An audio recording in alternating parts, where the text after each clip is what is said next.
What's up everyone, we're out here at Newschoolers Gear Week. We've been testing a bunch of skis, boots and outerwear for the coming season. This video we're going to run through our favorite all-mountain skis. We're out here at Sunshine Village, which has amazing terrain for testing all-mountain skis. Just earlier I was in the dive, which is a lift access backcountry zone, and right after that you can roll through the parks. There's great groomers in between, so we really have a great chance to give these skis a proper test in all conditions. We've broken down our best of test all mountain skis into two categories. We've got the 100-ish underfoot options and the sort of slightly wider 105 around that sort of width. We've then ordered them from sort of most playful to chargiest, and yeah, we're going to run through them like that. So first up we have the narrow all mountain skis here. These guys are all around 100 underfoot, which means they still have some pretty good hard pack, hard snow performance, and they're good somewhere where it snows a little bit less. You can daily drive them anywhere, and it's kind of up to you if you like a narrow ski or a wider ski. These skis will still handle some soft snow, but they also are very capable of dealing with icy and harder conditions. We love all of these skis for that versatility. Yeah, 100 underfoot is that kind of perfect width for a do-anything ski, except for maybe your deepest days. They're going to be wonderful in the park, great on groomers, and super fun for sort of jibby side hits, spring laps. That's why we love all of these skis. That's kind of where they belong. First up we have the RMU Professor 101, which is a new ski from RMU. It's the narrower of the Professor options. It's made in the Aura ski factory in Sweden. It's a super fun ski. It's got quite a nice little bit of rocker. It's pretty playful. It's soft, but not too soft. It's quite energetic in and out of turns. And for being the softest ski in this lineup, it's still pretty stable when you need it to be. Yeah, this ski is definitely one of those ones that's also quite forgiving. It'll allow you to drift around landings. It's got plenty of taper, which tends to give you a more surfy feeling ski. And that's something our testers have really enjoyed, especially if you under rotate a little bit on jumps or side hits. It's kind of forgiving. You can kind of swerve this ski around more than some of the other options here. And it also makes it really easy to initiate and exit turns. That taper, you can kick it out straight away and kind of swerve your turns out if you've misjudged something or you need to change your course more quickly. It's a very forgiving ski in that regard. One of my favorite characteristics in any ski is the ability to pivot and slash it in all sorts of conditions. I always find in tight trees, I like to be able to throw a ski sideways and trust that it's going to do that and still hold up. You find this ski is probably the least comfortable railing turns on hard pack, but probably the most fun swerving around and playing around in the park and that kind of thing. So it's a super fun ski for modern day free skiing. And yeah, I think RMU have made a really nice ski here. The construction is great. The bases feel really fast. That's one thing I noticed when I jumped on them, is that they glided really well. Is glided a word? Glid. The bases feel really fast. They held their speed really well, and all of our testers who were shredding on these were finding easily speed for jumps. And yeah, just a really fun, really well made ski that we think has a lot of versatility for a lot of different skiers. So the flex of these skis is pretty forgiving in the tips and a little bit more solid underfoot. And then again, it's got a softer tail, but the tail is a little bit stiffer than the nose. That's a pretty classic all mountain construction these days. Stable on landing drops, but playful in the nose for butters and easy turn initiation and swerving around as well. What I really like about this ski as well is the profile and shape in the nose. It's got these really early starting rocker lines, but they're not too aggressive. But it's got a nice amount of splay up top. We've got a bit of taper here as well that shortens the effective edge of the ski. It's pretty similar in the tail as well. Ski has a lot of energy to it as well, and I think that's the characteristic that really makes this stand out, even though it is, as we've said, probably the softer option we've got.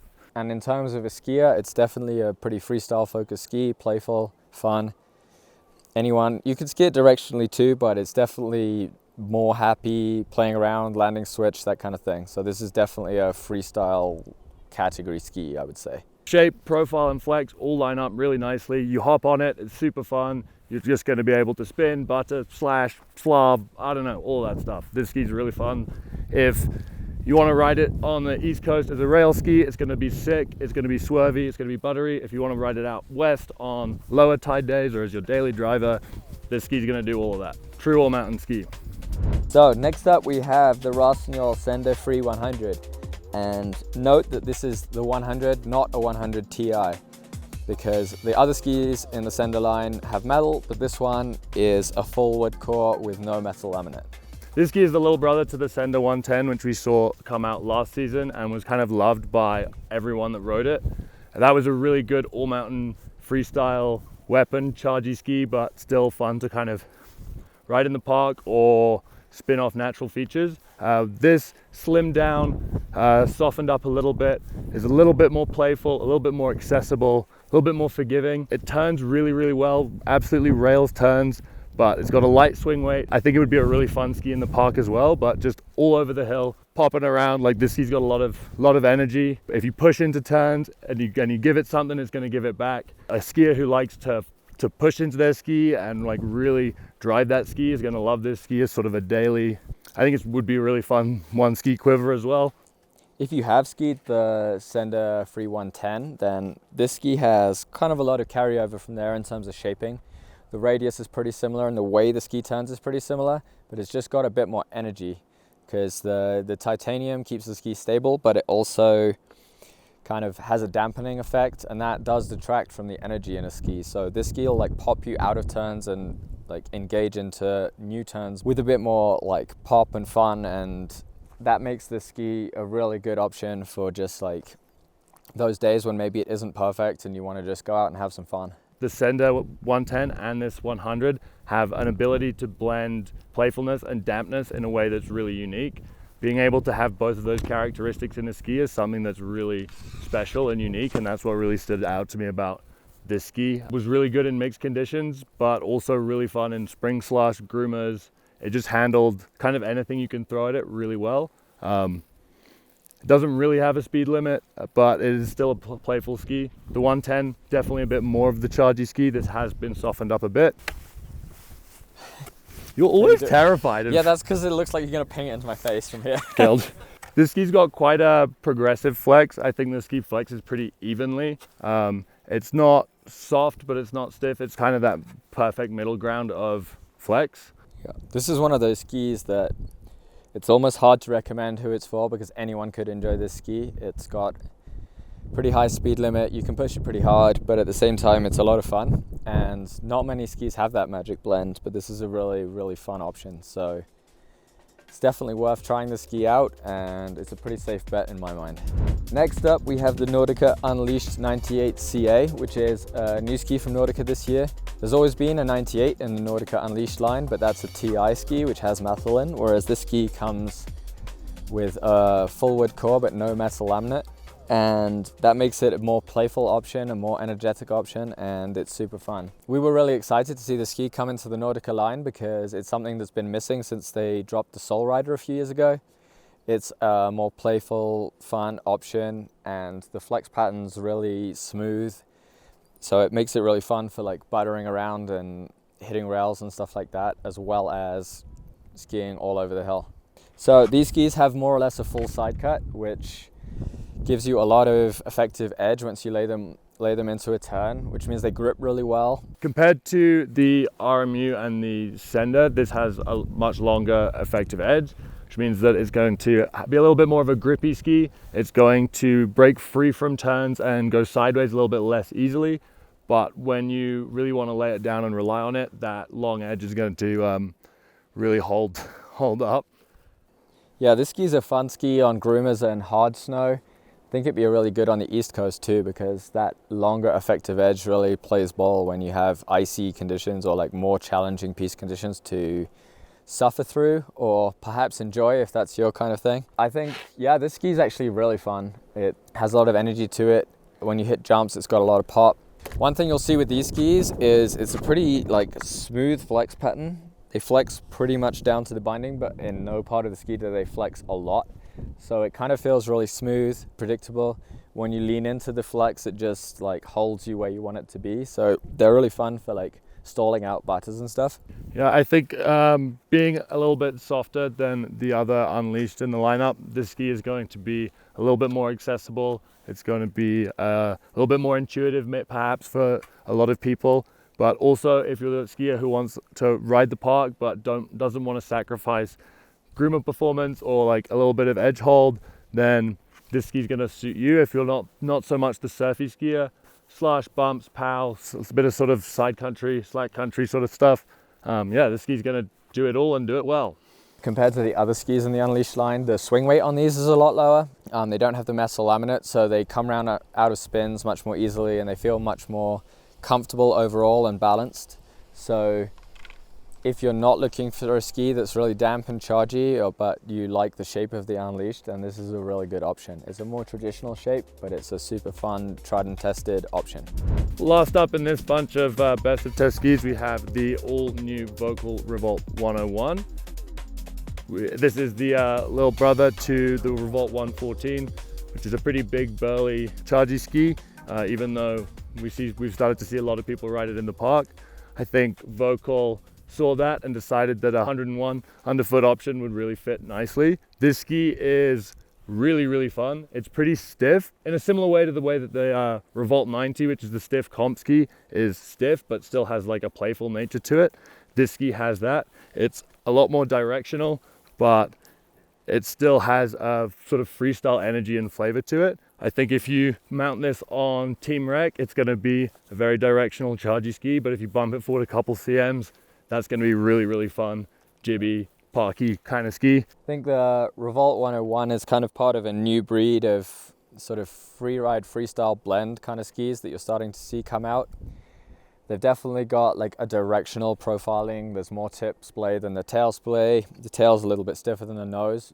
It's a fairly stiff ski all throughout, but it's one of those skis that is meant for spinning, but more for landing forwards than it is for landing switch. So it's like the perfect ski for when you're dealing with, for example, like free ride comp conditions, and you might want to chuck a 3 or a backflip in your line. It's got a fairly forward mount point for a directional ski, but at the same time it's like absolutely stable in the tail, like really stable in the tail. This is a ski that you can land back seat and it's going to save you over and over again.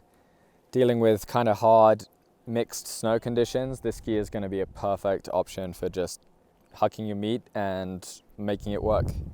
So I think this ski has a lot of versatility in the space of freestyle all mountain skis. You could size it up, ski it more traditionally, and it'll be a really good like steep shoots, technical, mixed, varied terrain option. Size it down a little bit, bump that mount point forward. It's going to be ski a lot more like a Revolt 96, but with that more directional flavor that we're seeing. This is going to be a really friendly ski for those skiers who typically like to ride a wider ski, but sometimes you have to admit that it's not that great out and you're going to be better off on a ski around 100 underfoot. Places out west especially where, you know, most of the time it's really good snow, but now and again snow doesn't come in for a while and you just want to charge through the like bumpy, cruddy snow that's left over. This is going to be a great option. This ski is pretty stiff. It's a lot stiffer in the tail than the nose, but still pretty stiff all around. But if you're a skier that likes, you know, a solid platform for jumps, drops, whatever, this is going to be perfect for that. If you don't like a stiff ski or you want to kind of mellow out, this is probably not the ski for you. It does need to be skied a little bit, but I think if you're the kind of skier that does sort of presses and butters, once you break it in, it's going to have a really dialed flex. I think that's something that I personally have felt in all of the Revolts that I've skied from Volkl, and I think this is no different. I'm really, really excited about this ski. So just to kind of wrap up these skis real quick, these are your narrow options, and they're going to be good at like anywhere where it snows a little bit less, or you just want to have a narrow option in your quiver that still does a bit of everything and it's not going to ruin your day if you take it up and it has snowed more than you think. We're all getting on a little bit. We've skied hard for a lot of years, and we all kind of find that a narrower ski is a little bit easier on the knees. There's no ego there. I just want to ski something fun, and I want my knees to not hurt at the end of the day. These skis all kind of provide that option. We've got a really playful option in the RMU and the Sender 100. Then on the Nordica, it's a little bit stiffer, it's a little bit more traditional. It's gonna rail those groomers a little bit better, but it's still fun to take everywhere. And then The 101's a very, very special and unique edition, and I think it's going to be loved by a lot of people and can do a lot of different things. So having talked about the skis in around about the 100 underfoot territory, we're now moving up into the sort of mid hundreds to late hundreds, almost up to 110 with the M-Free, which is a 108. And these skis are going to handle your soft snow days a lot better, but at the same time they trade a little bit of hard snow versatility for that. In the same way as the last skis, we have arranged these from like most playful to the most directional. And yeah, we're going to run through each ski now and then talk a little bit about which ones suit which kind of people at the end. So first up we have the Fisher Nightstick 104. The Nightstick range in general has really crushed at this test, and the 104 is the all-mountain option there. The Nightstick 104 is definitely the most freestyle focused of any of these all-mountain skis. It even has true center marked as a mounting option. So this really could be a wide park ski if that's what you're looking for. And the flex profile also matches that. It's definitely a rounder, softer, more buttery flex than any of these skis, and pretty symmetrical too. This is the ski I chose to go and hit the jumps in our sunset shoot last night because it's got a really balanced swing weight, a soft playful flex that's really good for buttering, and yeah, it's just a really fun ski. The second I got on these, I was really excited to keep skiing them. They initiate turns really easily, they hold an edge really well. It's one of those skis that skis shorter than its turn radius, if that makes sense. Yeah, 19-meter radius on these, but because of how bendable the ski is, you can bend it into much more aggressive turn shapes than 19 meters would suggest. So for me, this is also one of the most fun skis here to turn on. I've had a lot of fun on it. I actually really love these skis. It's one of the skis that I would love to add to my quiver. I think it's a ski I would happily ski almost every day. Super fun, really like it. The whole Nightstick range from Fisher has a reinforced metal plate in the underfoot portion of the ski. This adds a layer of durability to the underfoot section of the ski, which is obviously the point of the ski that gets beat up the most if you're hitting rails. It provides, yeah, just a little bit of extra beefiness underfoot, a little bit of stability too for landings, and they've got a really sort of energetic, springy feel is the word I would probably use to describe them. Turny and springy, really fun as like an all-mountain jib stick. I feel like this ski is going to treat people really well in the slush and the sun, and if you've got a resort with lots of side hits. This ski's got that playful nature. 104 underfoot's a really nice width for one ski quiver. It's going to float if you're finding stashes of fresh, but it's also going to not bog you down if you want to hit some park laps in the afternoon. Yeah, this ski is definitely one of those skis that if you like to shred around the hill and do a bunch of butters in a more all-mountain environment, they're really fun for that too. They've got a nice wide platform in the tips, which is really great for stalling out and holding butters.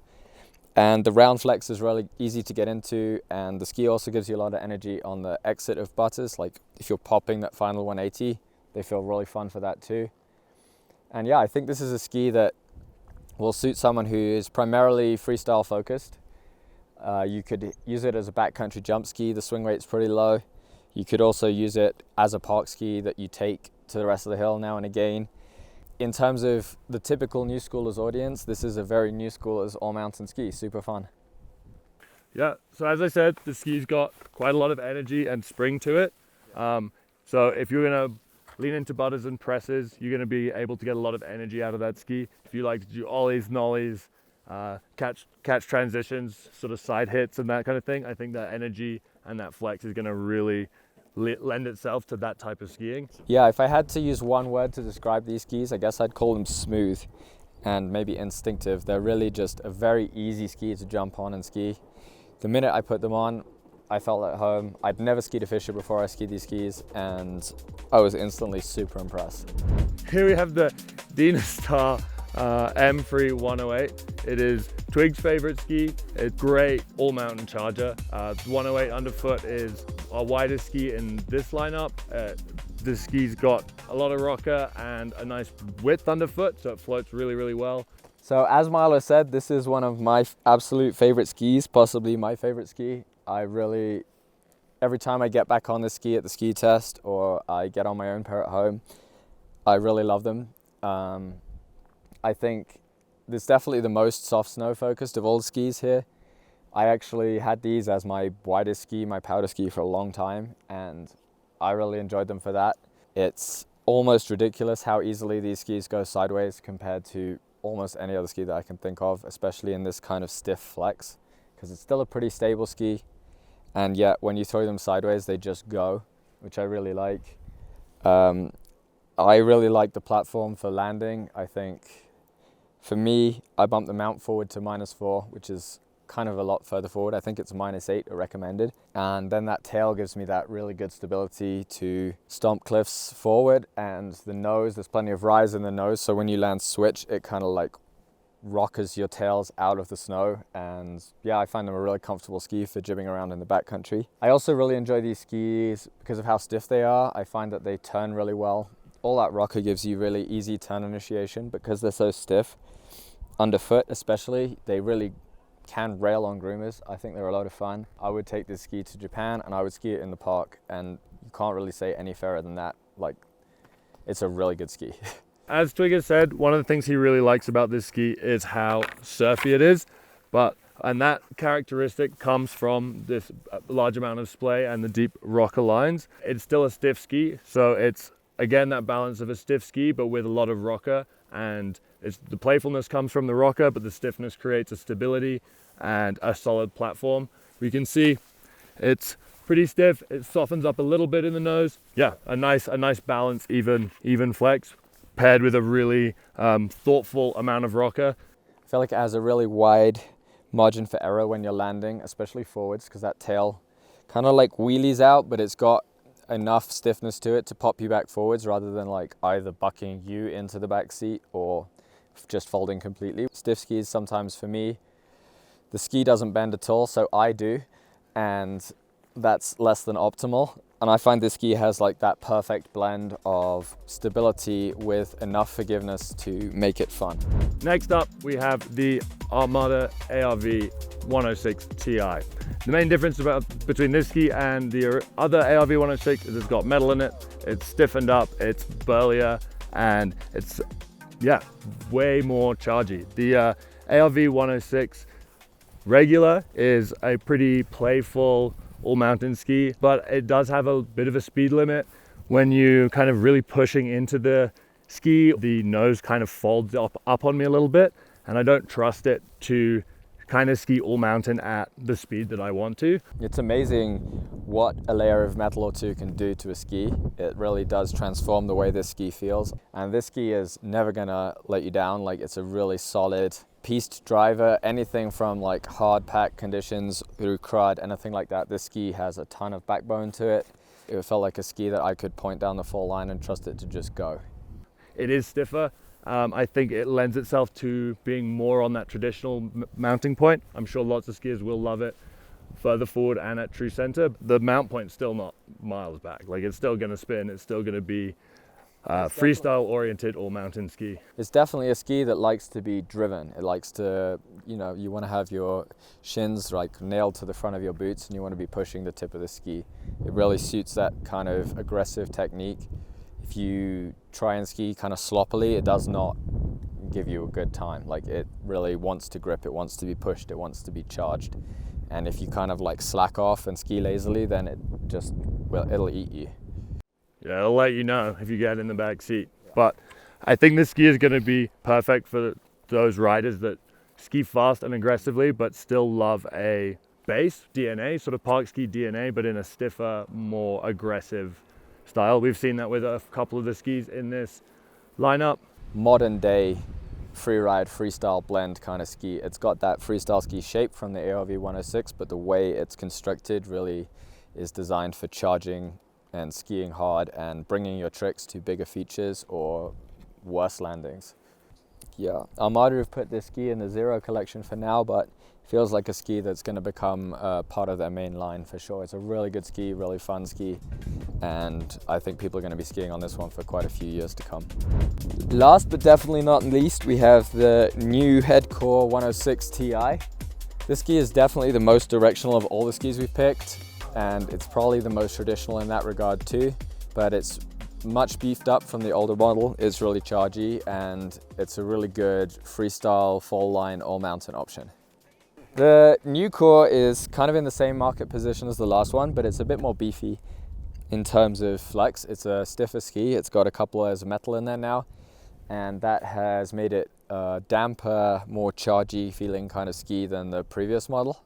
This ski is pretty light, it's quite directional, so this ski is going to treat the more backcountry, more chargy, more maybe alpinistic skiers out there. It's one of those skis you could mount up really happily with a hybrid binding, because it's got enough backbone to it to ski in resort, like a true resort ski, but it's also light enough to get you out into the mountains, which is a really nice blend there. Head have done a really nice job with these.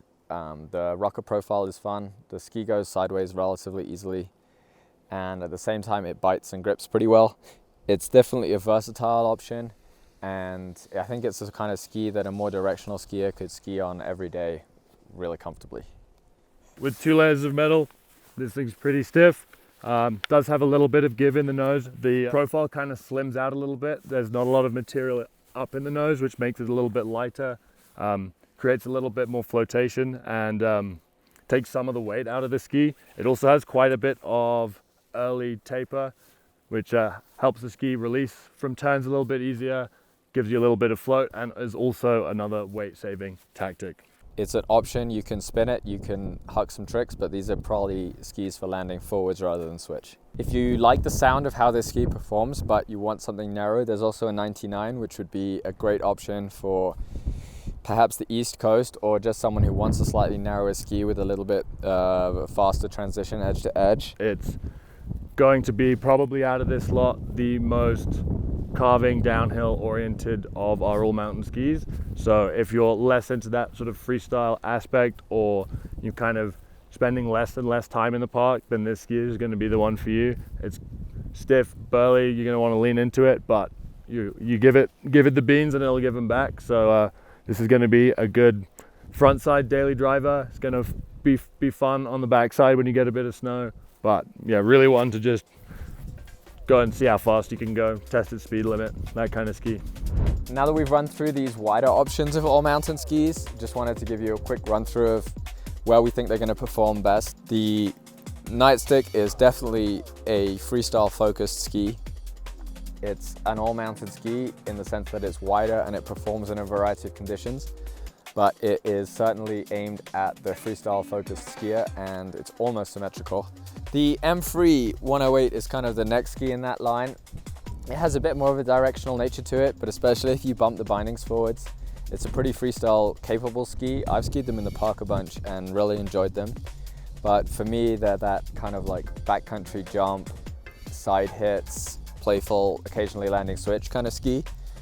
The ARV, much to our surprise, given that how the regular 106 feels, is a beefier option. It's more chargy. You can still hit like pretty solid tricks on it, and you can stomp landings and go big, but it's more of a ski that you need to drive yourself. It requires a more chargy kind of skier. On the end, the core is definitely the most directional fall line of these skis, and it really is for charging, for the kind of skiers that will prioritize skiing fast, going straight, like sending hits but landing forwards, and yeah, just charging. Hit us up in the comments if you've got any questions on these skis, and definitely check out all of our videos where we talk about park skis, powder skis, and boots.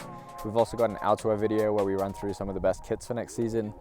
Also, as always, huge shout out to Sunshine Village for hosting us this week. This place has all of the terrain that we need for testing skis. We've got lift access backcountry zones, we've got several parks, we've got groomers, we've got side hits. We love it here. We can put these skis through their paces properly and how we think they should be tested. And yeah, these skis all came out on top, and we hope you enjoyed it. Yeah, ask us any questions if you got them, and see you in the next one.